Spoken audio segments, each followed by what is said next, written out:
Sir Jed, I have a question po. Paano niyo po malalaman if mag-stay yung ship ng 1 to 3 days malapit sa country? Tapos ano po mangyayari if may iwan kayo ng ship or sasakyan?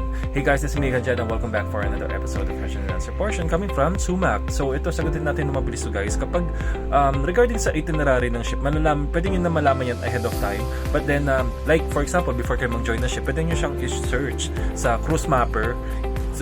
.com, then doon ako nag-search all the time, pero it's still subject to change kasi pwedeng may mga sudden changes like yung weather conditions, yun doon pwedeng or port issues, pwedeng maiba yung ship's itinerary.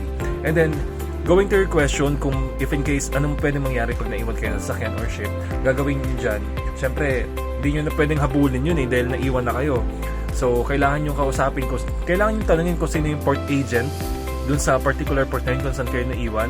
And then, at the same time, yun nga lang, it can lead to disciplinary actions or termination of your contract. Kasi, syempre, di ba, alam niyo naman, pag ganyan, medyo maikpit sila, especially sa captain's decision na yun eh.